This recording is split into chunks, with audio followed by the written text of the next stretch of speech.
Olá, 4 de julho de 2019. A partir de agora você confere as principais notícias desta quinta-feira. Congresso promulga emenda que permite acúmulo de cargo para militares. Deputados federais visitam Porto do Itaqui e comunidades de Alcântara. São Luís é sede de encontro nacional do Ministério Público. No quadro É da Sua Conta, vamos mostrar que os itens que compõem o café da manhã tiveram alta de cerca de 39%. Fique ligado na TV Difusora e tenha um bom dia, Maranhão.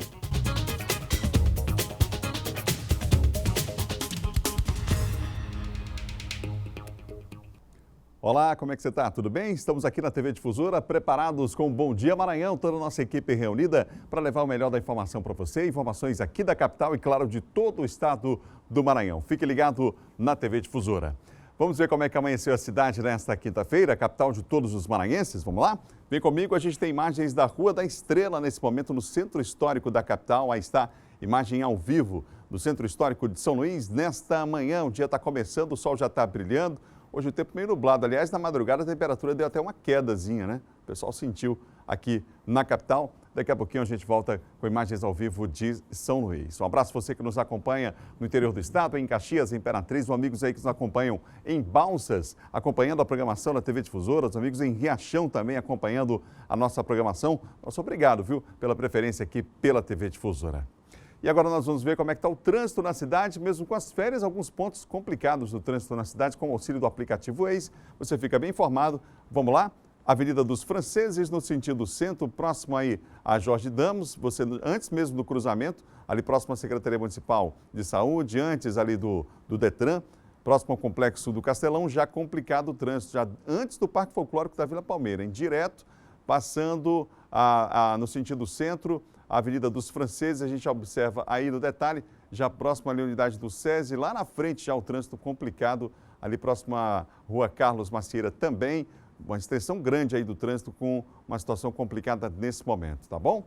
Vamos lá? Outro ponto da cidade para você, agora a Avenida São Marçal, no bairro do João Paulo, trânsito é lento e agora o detalhe, nos dois sentidos, deve ter acontecido algum acidente, alguma coisa, que geralmente nesse horário, apesar de não estar informado aqui no Waze, mas nesse trecho da cidade é comum ver o trânsito complicado no sentido centro, mas no sentido contrário também. Então, se você puder, evite aí a Avenida São Marçal, nesse momento o trânsito bastante complicado aí, próximo ali à Rua Santa Helena, ao Imomar, aquele cruzamento ali com a Rua 5 de Janeiro, situação complicada na Avenida São Marçal, repito, nos dois sentidos aí, você que está circulando pela cidade, você que vai sair de casa agora, trânsito complicado, principalmente na São Marçal, agora nos dois sentidos. Jerônimo de Albuquerque, que é sempre o trânsito mais lento em alguns pontos. A gente tem nesse momento o trânsito na Avenida Jerônimo de Albuquerque. Temos a informação do Waze, do engarrafamento intenso agora na Avenida Jerônimo de Albuquerque, próximo ali à Maternidade Marli Sarney, naquela área ali, engarrafamento intenso nesse instante, nesse setor.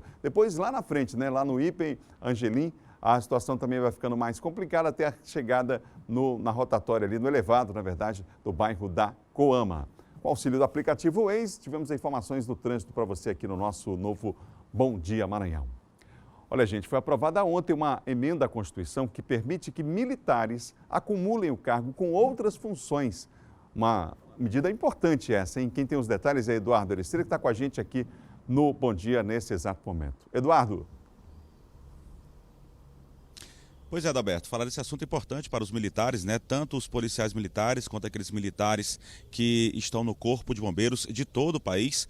É uma emenda constitucional aí que foi aprovada ontem durante uma sessão solene no Congresso Nacional, que permite agora que esses militares, policiais militares e também militares aí que prestam serviço no Corpo de Bombeiros, eles podem agora acumular cargo. Além da função de militar, eles também podem acumular cargo de professor ou profissional da saúde. Agora, vale lembrar que mesmo com essa permissão de acúmulo de cargos, tem que ter a prioridade no serviço militar, ou seja, se ele for acumular algum cargo na questão de profissional de saúde ou na questão de professor, ele tem que priorizar a profissão de militar, os serviços militares, e também o salário não pode ultrapassar o teto, a remuneração teto, no caso para militares aí que prestam serviço a nível federal, não pode ultrapassar a remuneração do ministro do Supremo Tribunal Federal, é o teto para o profissional, o servidor federal, e no caso dos servidores estaduais, para os estados e Distrito Federal, não pode ultrapassar o salário que é o teto, a base salarial é a do governador. Quem falou sobre o assunto o político maranhense, o senador Everton, ele comentou sobre essa emenda constitucional, a aprovação dessa importante emenda constitucional para os militares. Vamos ouvir o que o senador Everton falou sobre o assunto. Bom dia, nós estamos aqui no Senado Federal, um dia de muita felicidade, participando da promulgação da PEC 101. Ela é de autoria do Coronel Fraga, então deputado federal já desde 2003. Nós tivemos aqui uma luta árdua com ele na legislatura passada e logo na minha primeira. O Coronel Fraga lutou muito com todos os membros das bancadas partidárias do governo, da oposição, enfim, porque essa PEC ela autoriza os policiais militares a poder trabalhar tanto no magistério quanto na área da saúde. Então isso é um motivo de felicidade. Está aqui o Coronel Fraga, eu quero aqui lhe render homenagem, parabéns. Eu tenho certeza que os policiais militares de todo o Brasil, em especial do nosso estado do Maranhão, lhe agradecem muito. Agradeço e quero dizer que você é um partícipe dessa vitória. Você assinou essa emenda constitucional e nós vamos fazer um bem enorme para todo o Brasil. Temos policiais capacitados para ser professor, para ser médico, e eles podem promover enfermeiro, eles podem promover o entrosamento da sociedade com o órgão policial e o bombeiro militar. Pois é, Adalberto, são profissões de extrema importância, a questão de professor, a questão também de profissional da saúde e também de militar. A gente lembra que em 2014 uma emenda constitucional já permitia que os militares das Forças Armadas a acumulação de cargos na área da saúde. Um exemplo é um médico que pode exercer essa atividade como militar e também como servidor civil em outros hospitais. A gente volta com você, Adalberto. Obrigado, Eduardo, pelas informações. É o nosso Eduardo Ercília trazendo informações para você ligado aqui no Bom Dia Maranhão. Com a chegada das férias, aumenta a movimentação nos aeroportos. E para esse período, a Receita Federal montou um esquema especial de fiscalização sobre as bagagens de quem desembarca em São Luís, principalmente vindo do exterior. A todo momento, são dezenas de passageiros embarcando ou desembarcando no aeroporto Marechal Cunha Machado, em São Luís. A maioria vindo de outros estados, mas muitos do exterior. E é justamente no que traz quem vem de outros países que a Receita Federal está de olho. Este auditor diz que a fiscalização é constante e feita com o cruzamento de informações junto às companhias aéreas. Aí, então, as bagagens são selecionadas. Feito um trabalho prévio de inteligência de seleção dos voos e dos passageiros a serem fiscalizados. O objetivo é identificar a entrada irregular de mercadorias estrangeiras no território nacional, que inclusive, além das repercussões tributárias, pode gerar as repercussões penais.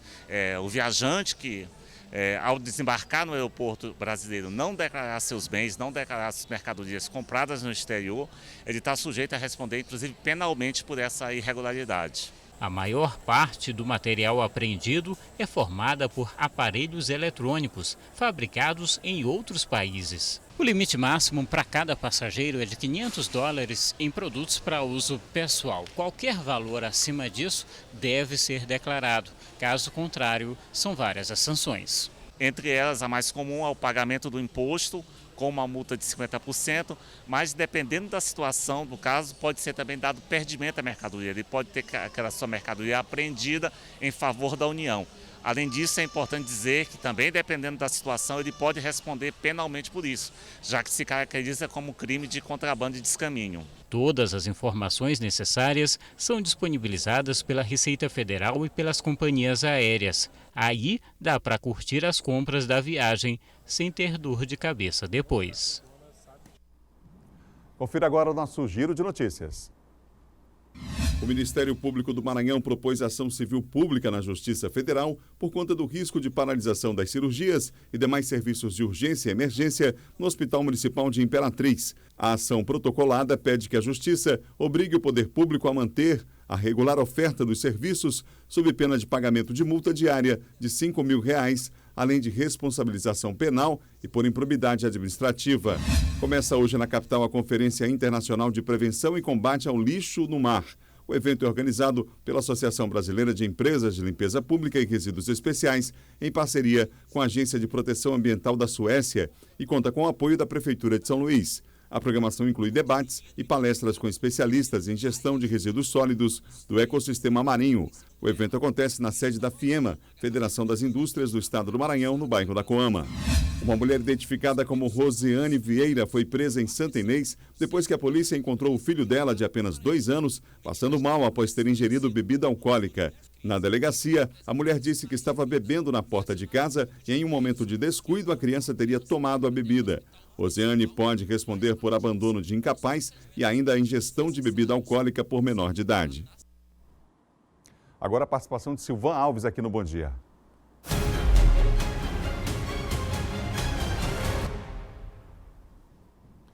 Bom dia para você, Silvan. Bom dia, Adalberto. Bom dia a você, bom dia a todos. Vamos começar falando desse caso, dessa criança que chama a atenção. E a informação que a polícia, chegou à polícia, claro que eles vão investigar, é de que não é a primeira vez que isso acontece, né, Silvan? Não, exatamente. A mãe dessa criança, de acordo com os levantamentos que já foram feitos, ela tem problema de alcoolismo. Né? Já teria ocorrido outras situações onde essas crianças, no caso são 3 crianças lá, essa é a menor, no caso de 2 anos, que vivem em situação de vulnerabilidade. Nesse dia, conforme o relato, o depoimento que ela prestou, lá na delegacia, 7ª Delegacia Regional lá de Santa Inês, é de que ela estava bebendo na porta e que alguém passou, convidou ela para ir tomar, continuar bebendo em outro local, e ela deixou a garrafa de bebida lá, que estava praticamente cheia, né, na calçada, que ela estava bebendo na calçada, e aí a criança, né, o menino de 2 anos, acabou ingerindo todo o conteúdo dessa garrafa, que ela havia deixado lá ao alcance, inclusive, dessa criança. A criança se recupera bem, ele estava em coma alcoólica, porque, imagina só, já que os próprios vizinhos lá reclamam, que essas crianças elas levam uma vida desregrada, né? Ela está sempre em situação de embriaguez e as crianças não se alimentam bem, não se alimentam direito. Há uma situação de abandono que agora o juizado já informou ao Conselho Tutelar para que as providências sejam tomadas, inclusive já com a sugestão, a orientação dada pelo Ministério Público de que ela, não tenha mais a guarda dessas crianças aí, faltando definir quem deveria assumir, né, a guarda dessas crianças aí, até por causa da situação em que ela se encontra a partir do momento que ela foi presa em flagrante. A criança continua em observação, os médicos continuam acompanhando o estado da criança.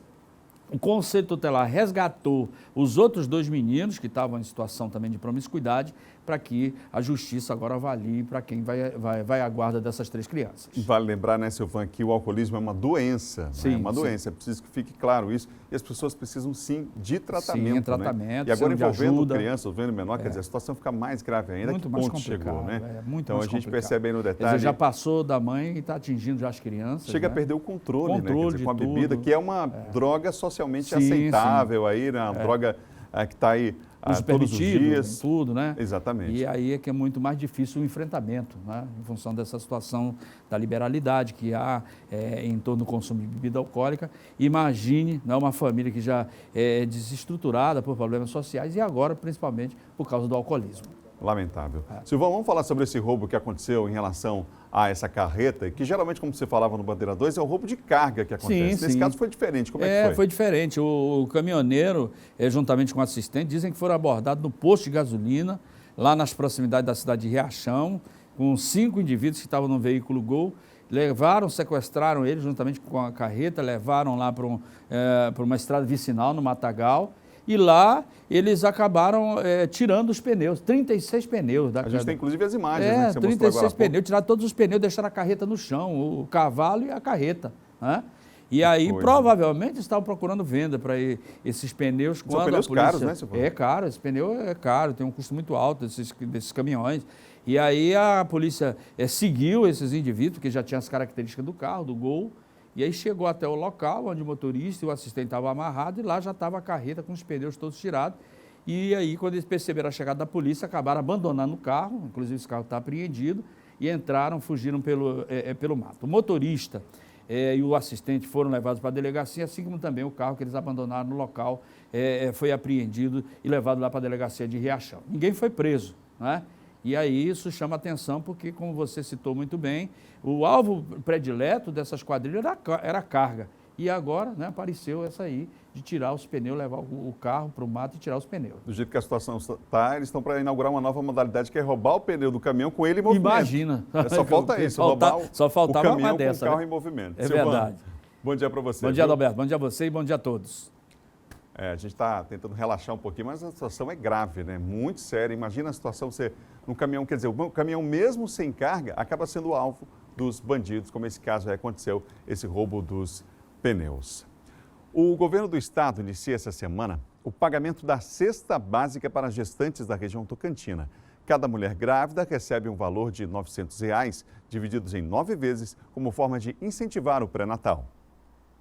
As primeiras 8 grávidas da Regional de Imperatriz contempladas com o cheque Cesta Básica Gestante vão receber a partir desta semana os cartões do programa que vai incentivar a realização de consultas do pré-natal. A entrega foi realizada pelo coordenador das Regionais de Saúde, Aristeu Marques, aos representantes da Secretaria de Saúde de cada município. Da Regional de Imperatriz, as gestantes contempladas foram do Campestre do Maranhão, Davinópolis, Governador Edson Lobão e Lajeado Novo. Nós apressamos essa entrega aos secretários municipais, porque o fluxo dessa entrega é: o banco entrega na Secretaria de Saúde do Estado, a Secretaria do Estado entrega nas regionais de saúde e as regionais de saúde entregam aos secretários municipais de saúde. E os secretários municipais de saúde é quem tem o cadastro dessas gestantes. Com a iniciativa estadual, grávidas de até 12 semanas e já incluídas no CAD Único, o Cadastro Único para Programas Sociais do Governo Federal, poderão fazer o novo cadastro nas unidades básicas de saúde municipais e receber até R$ 900. Para ter direito ao benefício, é preciso que a gestante preencha alguns critérios. Muitas das vezes, a gente tem que explicar bem isso, que isso é um programa para gestante carente, gestante de baixa renda, não é para todas as gestantes. O valor será repassado em 9 parcelas, 6 delas paga a cada uma das 6 consultas de pré-natal e uma após o parto. E as 2 restantes após as primeiras consultas do recém-nascido. O objetivo é proporcionar uma gravidez mais segura para a mãe e bebê. Além de ser uma renda a mais, que é para as mulheres gestantes de baixa renda, também vai ajudar a prevenir a questão da mortalidade materno-infantil, porque ela vai fazer as 7 consultas do pré-natal, mais as 2 do pós-parto, e vai receber essa ajuda que vai servir para a alimentação. O cadastro pode ser feito em todos os postos de saúde da cidade. Após preencher o formulário, a gestante deve aguardar um prazo para saber se seu cadastro foi aprovado ou não. A avaliação sobre quais serão as beneficiárias é realizada pela Secretaria de Estado da Saúde. E na cidade de Itapecuru-Mirim, crianças e adultos receberam esta semana consultas oftalmológicas pelo programa Ver para Aprender do SESC. Veja na reportagem de Tiago Negreiros. Dona Ana Zélia sabe que o aprendizado do seu filho está ligado diretamente à saúde dos olhos. Quando a instituição ela investe nesse tipo de ação, ela vai ampliar a qualidade de atendimento, né? Que o foco maior é o aprendizado do aluno. Os estudantes matriculados nas escolas do SESC, além de ensino de qualidade, também recebem anualmente atendimento oftalmológico pelo programa Ver e Aprender. O objetivo principal é detectar possíveis problemas oftalmológicos nos nossos alunos.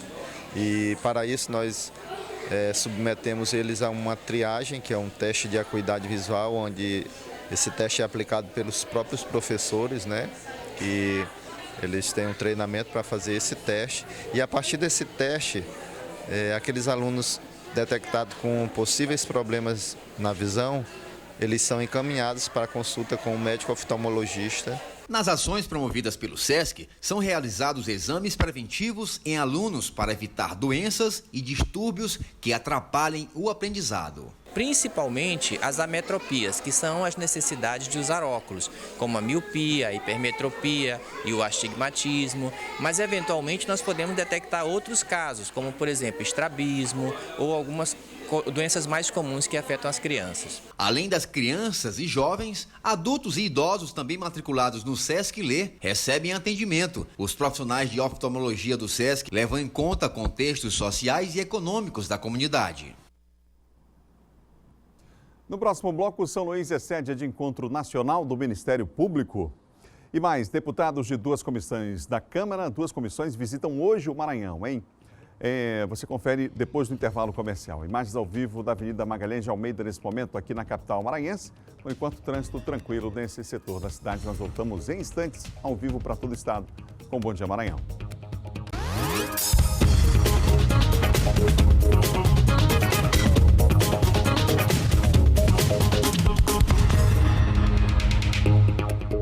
Estamos de volta ao vivo para todo o estado com o Bom Dia Maranhão. Um abraço, amigos que nos acompanham em Timbiras, aí também em Codó, acompanhando a programação da TV Difusora. Depósitos de alimentos no Mercado das Tulhas, localizado no centro histórico aqui da capital, foram interditados durante uma fiscalização conjunta. Veja na reportagem de Geis Gomes. Aos poucos, os feirantes estão se adequando às novidades. As mesas e cadeiras que não vão mais poder ficar no local já foram empilhadas para serem retiradas. Elas obstruíam a passagem e dificultavam o acesso às saídas da feira. Este é apenas um dos pontos que estão mudando. É que o Mercado das Tulhas foi fiscalizado pelo Corpo de Bombeiros, Vigilância Sanitária, Ministério Público e Polícia Militar. Todos os boxes e depósitos foram vistoriados. 2 deles chegaram a ser interditados e quase todos os feirantes foram notificados. A Vigilância Sanitária está na Feira da Praia Grande já há 4 dias, orientando os feirantes para que se regularizem no que pertine à questão de segurança alimentar. Este ponto permanece fechado. Na ocasião, o Beraci Lima Sampaio, presidente da Associação dos Feirantes e Trabalhadores do Comércio da Praia Grande, foi flagrado com animais silvestres abatidos, o que é considerado crime ambiental. O presidente lá da Associação dos Feirantes, ele foi conduzido para a delegacia em razão de ter cometido um crime de menor potencial ofensivo na Lei de Crimes Ambientais, que era ter em depósito animais silvestres para consumo ou comercialização. Como é um crime de menor potencial ofensivo, ele não foi preso em flagrante, ele foi apenas conduzido para a delegacia, onde foi lavrado um termo circunstanciado de ocorrência, que é um procedimento completamente diferente daqueles crimes mais graves. Ele responderá por esse delito. Apesar da maioria dos feirantes não se opor ao cumprimento das determinações, um ponto específico tem sido questionado por eles: o horário de funcionamento. E o problema que a gente está tentando aqui reverter é a situação do nosso horário de trabalho. Porque tem, como estou te falando aqui, se os frequentadores aqui são pessoal da terra, sai do seu serviço e vem fazer até as suas alimentações. Tem gente que janta aqui. A partir da determinação, o local fica de portas abertas até às 8 horas da noite, de segunda a quinta, até às 9 da noite nas sextas-feiras e aos sábados e domingos, respectivamente, até às 6 e 1 hora da tarde. Ali é um mercado público. Então, que mercado público funciona até meia-noite, até 11 horas da noite, que não seja para comercializar bebida alcoólica? O mercado vai funcionar no horário que os mercados funcionam. E o Ministério Público vai comprar essa briga. Foi aberto na noite de ontem e se estende até amanhã o 6º Encontro Nacional do Ministério Público em São Luís. Este ano o tema é Pensamento Crítico e Práticas Transformadoras. É a 6ª edição do encontro. O objetivo é repensar a atuação do Ministério Público diante do momento atual da democracia brasileira. Várias autoridades, representantes do Ministério Público e do Poder Judiciário participaram da solenidade. É um momento de nós discutirmos essas práticas transformadoras, pois o Ministério Público ele tem como órgão que é formado pela Constituição, um órgão que defende a democracia, que defende a cidadania, os direitos humanos e principalmente a dignidade da pessoa humana. A abertura do encontro contou com a presença do governador Flávio Dino. Ele falou sobre o Estado de Direito no Brasil e da importância da atuação do Ministério Público. Irei enfatizar a importância de que o Ministério Público esteja atento à necessidade de nós atualizarmos permanentemente a proteção ao Estado de Direito plasmado na Constituição de 88 e, com isso, nós consigamos preservar conceitos fundamentais, a exemplo da separação dos poderes, a proteção da federação, mas, sobretudo, os direitos dos cidadãos, das cidadãs, que são permanentemente postos em xeque, na medida em que, por vezes, infelizmente, quem detém o poder é tentado a fazer mau uso dele, a abusar. A programação segue até esta sexta-feira, com a presença de representantes do MP de todo o país.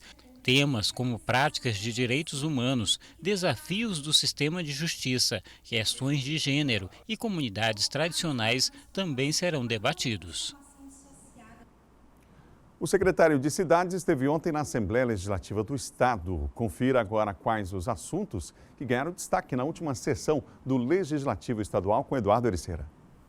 A situação do transporte público na capital São Luís permanece sendo debatida. Um requerimento foi aprovado na Casa para a criação de postos de trabalho a cobradores do sistema que ficariam desempregados e descentralização dos serviços de venda e recarga de bilhetes. Fizemos 2 indicações aqui na Assembleia para o PROCON Viva e para o SET, para que as unidades do Viva Cidadão e do PROCON espalhadas por toda a grande Ilha de São Luís e Grande Imperatriz sirvam como postos de recarga e venda de bilhete único, cartão eletrônico de passagem, com postos presenciais, ou seja, descentralizando o atendimento ao cidadão, ao passageiro, ao usuário, consumidor.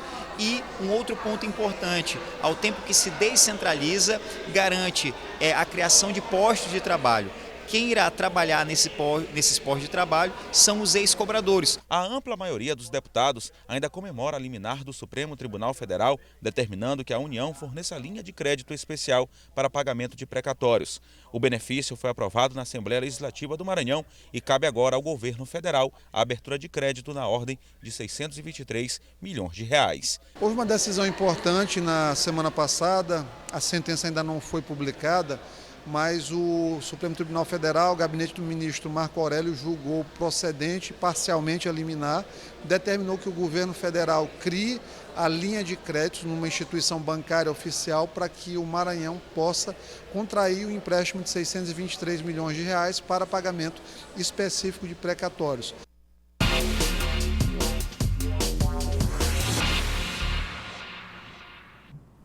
Comigo aqui no estúdio, John Coutrinho. Olá, John, bom dia. Olá, Adalberto. Bom dia a todos. Secretário Rubens Pereira esteve ontem também na Assembleia Legislativa, não é, John? Esteve. O secretário foi agradecer, a votação de um projeto que cedeu um terreno no Parque Independência para a construção de unidades habitacionais. Então, ele esteve lá para agradecer e falou de política também, claro, já que ele é pré-candidato, um dos candidatos do PCdoB à Prefeitura de São Luís. Ele dialogou também ali com os deputados sobre a questão da sucessão municipal e com jornalistas também ali do Comitê de Imprensa. O governador Flávio Dino usou as redes sociais para dizer que não está travando a reforma da Previdência. O que acontece, Adalberto? Ontem o governador se manifestou sobre as declarações que vêm sendo proferidas na imprensa de que governadores do Nordeste estão atrapalhando, criando óbices em relação ao andamento da reforma da Previdência. Então, o governador disse que ele não é contra a reforma, ele é contra, abre aspas, a retirada absurda de direitos e que ele não concorda com isso. É claro, ao ponto em que a reforma da Previdência fosse adaptando aos pleitos dos governadores, sobretudo do Nordeste, é claro que ele e tantos outros governadores, como o governador Wellington Dias do Piauí e outros do Nordeste, se colocarão favoráveis. Até porque, Adalberto, em 10 anos, caso a reforma seja aprovada, o Maranhão economizará 6 bilhões, ganhará 6 bilhões de reais em 10 anos aí com a reforma da Previdência. Então é claro que o governador não é contra e nem deve ser contra a reforma, mas ele, como outros, tem pleitos, principalmente em relação à questão dos direitos assegurados aos mais necessitados, aos mais pobres. John Coutrinho, policiais recusam proposta de Bolsonaro e derrubam o acordo da reforma da Previdência?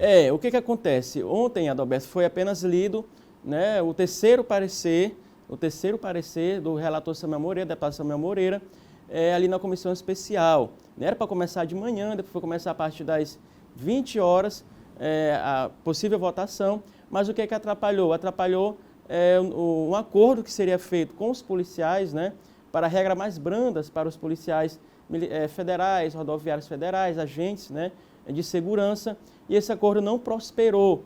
O presidente foi derrotado pessoalmente porque ele ligou para o relator, ligou para alguns deputados, no sentido de adaptar, incluir aí os policiais, só que não houve um acordo, os policiais não cederam, Adalberto, não cederam aí a proposta feita em comum acordo com o presidente e com o relator e, claro, com o presidente da Câmara, Rodrigo Maia, nessa reunião que aconteceu ontem. Então, não acontecendo isso, não houve esse acordo, isso acabou aí atrapalhando o andamento. Além disso, No parecer que ele leu ontem, além de estar fora, né, essas regras mais brandas para os militares, também qualquer menção a servidores de governos estaduais e municipais também foi retirado desse terceiro parecer. Ou seja, isto é, o que significa que, por enquanto, estados e municípios estão fora da reforma. Para hoje, o que acontece? Há 138 destaques, Adalberto, para serem analisados.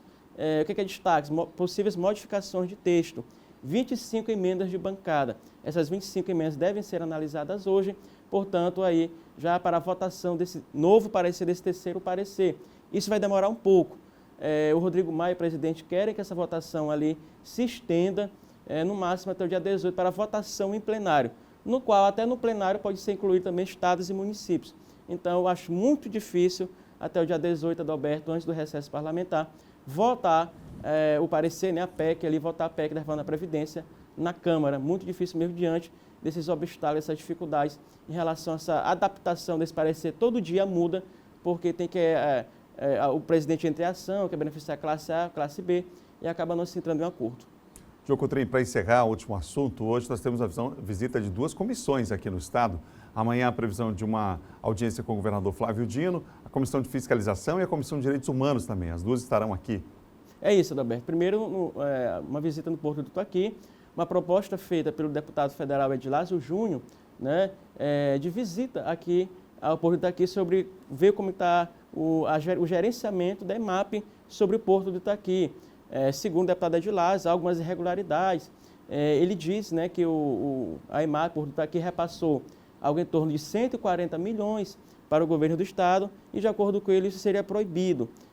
Há uma ação aí da ANTAC em relação a isso. Essa Comissão de Fiscalização e Controle da Câmara dos Deputados estará hoje no Porto, junto com outros órgãos federais também, no sentido de averiguar. Já em relação ao Alcântara, Comissão de Direitos Humanos, o deputado federal Márcio Gerri, que faz parte dessa comissão, também estará visitando Alcântara com alguns deputados. E esta comissão é uma diligência no sentido de conversar com as comunidades quilombolas, Adalberto, ali do entorno do Centro de Lançamento de Alcântara em relação ao acordo de salvaguarda tecnológica.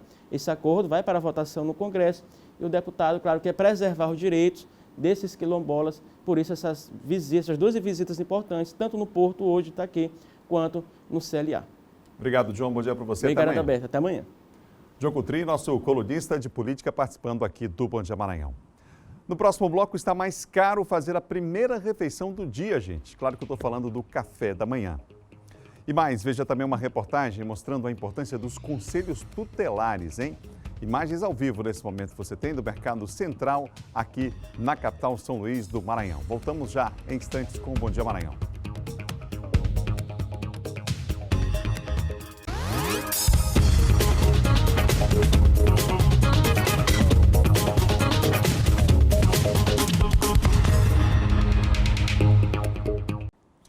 Estamos de volta ao vivo com o Bom Dia Maranhão para todo o estado aqui pela TV Difusora. E agora você vai conferir o nosso quadro de economia aqui no Bom Dia.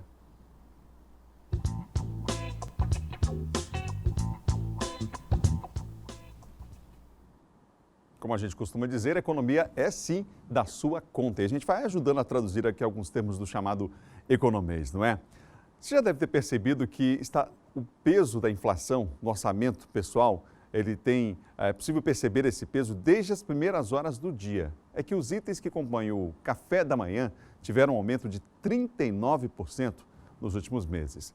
Nós vamos fazer um giro agora para ver os preços cobrados em 3 cidades maranhenses. Nós começamos por Imperatriz com a Jaqueline Teixeira. Por lá a reclamação é grande, principalmente por conta do preço do pão, já que houve aumento no preço do trigo. Não é isso, Jaqueline? Bom dia. Olá, bom dia. Olha, e o pão francês é a primeira refeição de boa parte dos imperatrizenses também. E para quem gosta de tomar aquele café bem quentinho, né, sabe que esse prazer ficou um pouco mais caro por conta da inflação. Por isso, hoje a nossa equipe acordou bem cedo, veio até nesta padaria que fica localizada aqui no centro de Imperatriz e montamos essa mesa, né, com alguns dos principais produtos que fazem parte do café da manhã, como o pão francês com presunto e queijo, o pão de queijo, o petit Full também é bastante pedido aqui em Imperatriz, o cafezinho com leite, tem quem prefira suco também natural e um salgado. Bom, todo esse banquete aqui, por exemplo, um misto quente com presunto e queijo custa R$ 3,50. A unidade do pão de queijo ou do Petit Full, 60 centavos cada. O cafezinho, né, com leite, R$ 2,50. O suco, R$ 4,00. E aí, todo esse banquete aqui, uma média, né, deu R$ 14,50. Mas há quem prefira, né, só o misto quente com o cafezinho e o suco. Por exemplo, dá uma média aqui de R$ 10,00. A nossa conta deu R$ 10,00 aqui por pessoa, tá bom? O nosso objetivo foi justamente esse, né, ver quanto é que dava, quanto custa tomar um café aqui em Imperatriz. E lá em Caxias, hein, será quanto custa? Por isso, a gente vai direto para lá com a nossa equipe de reportagem, que vai falar para a gente quanto custa um café lá em Caxias, lá na região dos Cocais. Em Caxias, quem vai logo cedo comprar o pãozinho do café da manhã na padaria está percebendo que a quantidade de pães que vem na sacola está diminuindo. Diminui a quantidade, mas sempre continua comprando isso. Isso é no preço do pão francês, ou como popularmente é chamado no Maranhão, pão massa grossa. Nos doces, a unidade pode chegar ao preço de 75 centavos. Mesmo assim, pesando no bolso, muitos ainda fazem questão de levar o pão bem quentinho para casa. Independente do preço, eu compro todo dia um pãozinho. É sempre bem-vindo, café da manhã. Nesta cafeteria e restaurante, a proprietária também já está sentindo no bolso o aumento no preço do pão. Para não perder clientela, ela buscou outras opções bem conhecidas na região, como o cuscuz e a tapioca. A gente tem o cuscuz, que é mais em conta, tem a tapioca, que é também um pouquinho mais barato e até mais saudável. A saída é buscar alternativas, né, gente? Porque o preço do café agora aumentou mesmo. São vários itens que compõem essa cesta aí, manteiga, o leite também. A gente vai agora para um local tradicional aqui em São Luís, que as pessoas costumam, inclusive, se deslocar às vezes de casa para tomar um café da manhã lá na região central. Estou falando do Mercado Central e é para lá que a gente vai agora com o Eduardo Ericeira, que já deve ter tomado seu cafezinho, eu imagino, por aí. Eduardo, já tomou o café ou vai tomar daqui a pouco?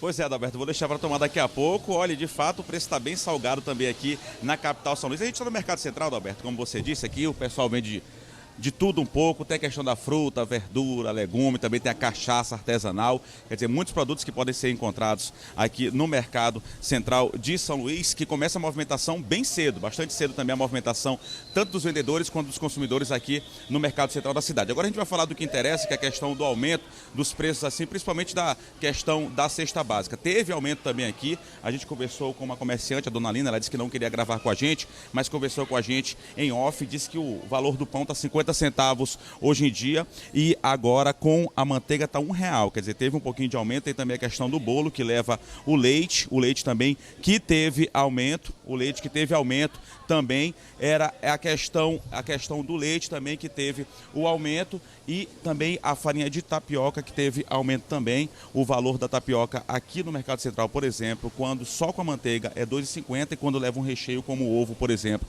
que está bem ali do lado, e presunto e queijo já aumenta para R$5. A farinha de tapioca que também teve aumento, foi outro produto que teve aumento da cesta básica também, que é muito consumido, que é muito utilizado para fabricação de produtos do café da manhã, inclusive a questão do pão. Só que aqui no Mercado Central, Adalberto, a gente tem também uma possibilidade, aquelas pessoas que de repente não querem tomar o café tradicional, o café com pão, tem um mocotó, que em muitos locais também é conhecido como panelada, um mocotó que gira em torno de R$17 a R$18 aqui no Mercado Central. Já conversei com alguns comerciantes, olha aqui, tem muita gente que veio tomar, que vem tomar todos os dias, na verdade, o café da manhã, aproveita já para comer o mocotó, que é uma comida que garante aquela sustentação por um período ainda maior. Então tem muitas pessoas que aproveitam para comer o mocotó, que é a famosa panelada em alguns locais aqui no Mercado Central, que é tão tradicional. O mocotó é a panelada que está girando em torno aqui no Mercado Central de R$17 a R$18. A gente volta no estúdio com você, Adalberto. Legal, Eduardo. Aproveita então para trazer daí pelo menos um bolo de tapioca para a gente, viu, quando voltar aqui para a redação. E bom café para você aí. Prepara o bolso porque está mais caro realmente agora. Nosso Eduardo Ericeira lá no Mercado Central da cidade. Como falei, os itens aí, cerca de 39% de aumento, é um aumento considerável, né, gente? Todo dia, você imagina. Antigamente a gente ia na padaria, chegava com R$10, numa padaria R$5. Hoje você tem que levar mais dinheiro. Aí compra um suco, uma coisa aqui, outra ali, já vai dando mais caro, né? Então, bastante complicada a situação. Esse foi o quadro É da Sua Conta aqui no Bom Dia. Na semana que vem a gente volta falando de outros assuntos também, claro, com a participação dos nossos amigos aí em Imperatriz, em Caxias e em outras cidades do estado também. Um ótimo dia para os amigos que nos acompanham aí na região Tocantina, acompanhando a programação aqui da TV Difusora. Vamos conferir agora a previsão do tempo aqui na capital e no interior do estado. Tem 6 cidades para você. A gente vai começar pela capital. Vamos lá? Aqui em São Luís, hoje a previsão é de céu parcialmente nublado a claro, sem probabilidade de chuva, gente. Hoje a mínima 24, a máxima 32 graus. Como eu falei na madrugada, deu uma quedazinha na temperatura aqui na capital, deu para perceber. Em Imperatriz, lá na região Tocantina, sempre a amplitude térmica, a diferença entre a máxima e a mínima é muito grande. Hoje até que não está tão grande assim, 24 para 35. Por lá, hoje vai ser quente, o dia quente e seco na cidade de Imperatriz, tá? Mínima de 24, máxima de 35 graus. Caxias, hoje o dia vai ser ensolarado, mínima de 24, máxima de 34 graus em Caxias. Vamos para mais 3 cidades? Essa é uma parceria do Sistema Difusora com o Labinete Colaboratório de Meteorologia da UEMA, do NUGEL, Núcleo Geoambiental. Baixada Maranhense agora, hein? Em Pinheiro, céu parcialmente nublado, com pequena possibilidade de chuva ocasional e isolada. Mínima lá em Pinheiro, 25, a máxima 32 graus. Carolina, temos hoje poucas nuvens, sem previsão de chuva. A mínima lá é de 28, a máxima de 35 graus. Vamos para Barra do Corda saber como é que vai ser o tempo por lá. Um abraço aos amigos em Barra do Corda acompanhando a nossa programação. A previsão é de céu parcialmente nublado a claro e ausência de chuva por lá. Mínima de 24, máxima de 34 graus, aí, portanto, em Barra do Corda. É hora de conferir a tábua de marés para hoje. Na tela, a tábua de marés, a primeira maré baixa, 1h49 da madrugada, 7h49. Daqui a pouquinho, hein?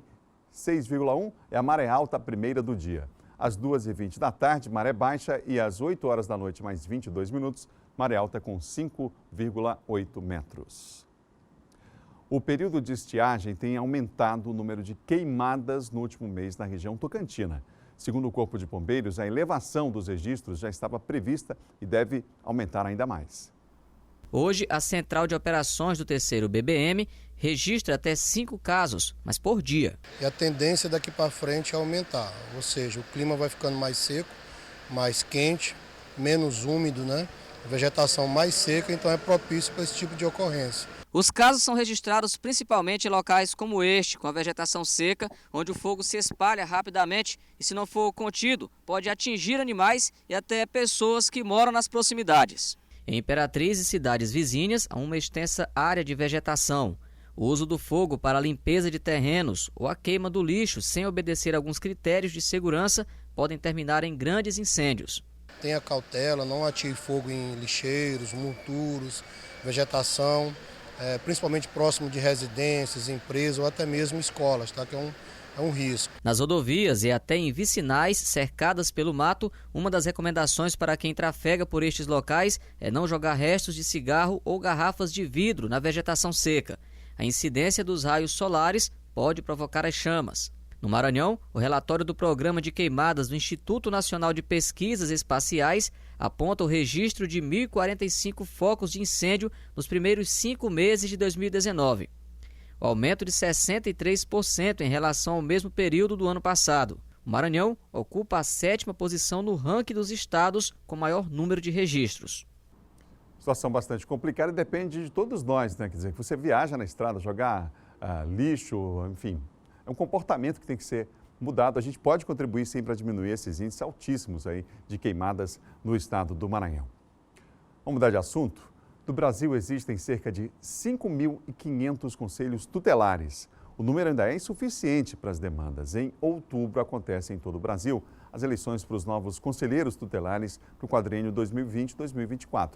Aqui na capital, o processo de seleção está sendo coordenado pelo Conselho Municipal dos Direitos da Criança e do Adolescente. A reportagem é de Nice Ribeiro.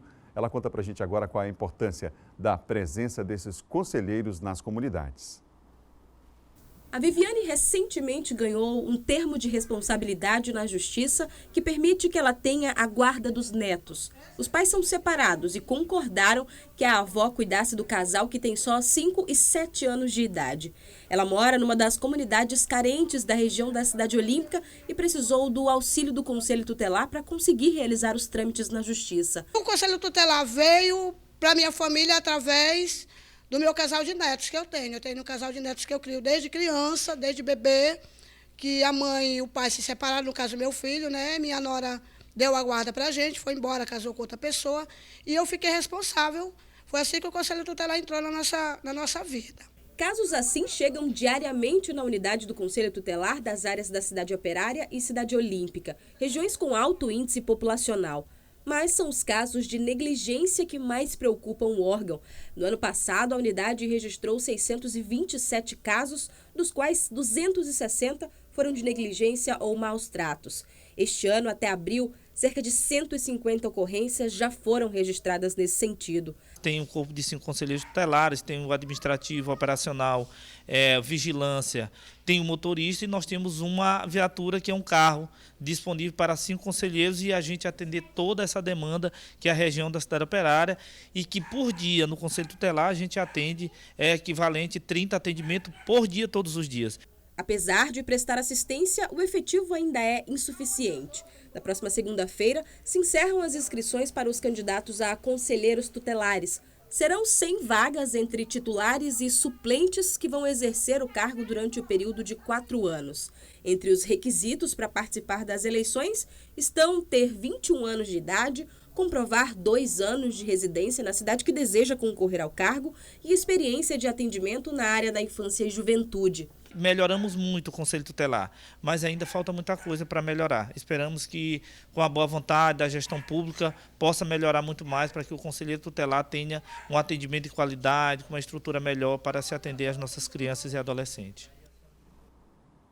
Um item extremamente importante aí no Estatuto da Criança e do Adolescente, né? O Conselho Tutelar, os conselhos municipais, a rede de proteção aos direitos de crianças e adolescentes, com a participação minha, sua, de todos nós. Foi apresentado ontem à tarde um balanço sobre a temporada junina desse ano no Maranhão. Os dados foram divulgados em coletiva de imprensa no Palácio dos Leões. Foram mais de 400 artistas e cerca de 1.300 apresentações. Os arraiais do Ipen e das praças Maria Aragão e Nauro Machado atraíram não só os maranhenses, mas também pessoas de outros estados. Somente em junho desse ano, o aeroporto de São Luís recebeu cerca de 150 mil passageiros, o que equivale a 15% a mais que o registrado no mesmo período em 2018. Com tantos visitantes, a rede hoteleira da capital contabilizou uma taxa de ocupação de 70%. Até a malha aérea precisou ser ampliada. A nossa intenção é dar prosseguimento a esse bom momento e para isso nós temos tido já um bom relacionamento com as empresas aéreas para a captação de voos à nossa capital, ao nosso destino turístico. Durante a temporada junina, o governo do estado realizou uma pesquisa para saber até que ponto a programação e a organização dos arraiais haviam agradado os visitantes. Entre as 1.100 pessoas ouvidas, mais de 97% disseram que aprovaram a festividade em 2019. 18% dos entrevistados eram turistas de outros estados, não apenas do Maranhão. Do interior do Maranhão também teve muitos turistas que vieram aqui para São Luís, conhecer o nosso São João ou realmente revisitar o nosso São João. Foram 107 pessoas de outras cidades do Maranhão, que não de São Luís. E aí, Diego, a aprovação não é apenas nossa, é dos números. Após o fim das festas em junho, o governador Flávio Dino anunciou a mudança de gestor na Secretaria de Cultura. Diego Galdino, que deixou a pasta na oportunidade, fez um balanço do trabalho desenvolvido por ele à frente da secretaria. Nós não tínhamos o Natal, né? Então, hoje o Natal do Maranhão ele tem uma repercussão nacionalmente. Nós temos um Réveillon, um lugar novo na litorânea, que nós colocamos 100 mil pessoas na litorânea sem nenhum incidente. Nós temos um carnaval de rua, famoso no país inteiro, com artistas nacionais, artistas locais, num cenário lindíssimo, um dos mais belos do país, que é a Beira-Mar. E esse ano nós fizemos um excelente São João. Já o novo secretário de Estado da Cultura destacou os próximos eventos, inclusive o planejamento para este mês de julho, período de férias e que a capital também recebe muitos visitantes. A ideia é que nós tenhamos uma programação cultural durante todo o ano, através do Mais Cultura e Turismo agora nas férias, através dos nossos editais de ocupação, para que as casas de cultura, os locais onde nós possamos ter apresentações culturais, eles possam desenvolver atividade durante o ano inteiro.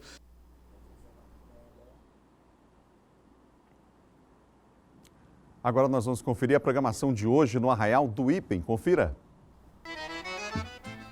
Festança por lá começa às 18 horas com forró Pé de Moleque. Às 7 horas tem Boi dos Sonhos. Você tem também às 8 horas Cacuriá de Dona Teté. Às 9 da noite, show Mix Brasil. Às 10, Boi de Nina Rodrigues. Às 11 horas é a vez do Boi de Apolônio se apresentar por lá. E fechando a programação, meia-noite, o Batalhão Pesado de Maracanã. Muito boa a programação do Ipem para hoje, né? Bom Dia Maranhão vai ficando por aqui. Outras notícias você confere no portal MA10. Amanhã a gente se encontra às 7 cedinho para mais um Bom Dia Maranhão. Até lá, tchau, tchau.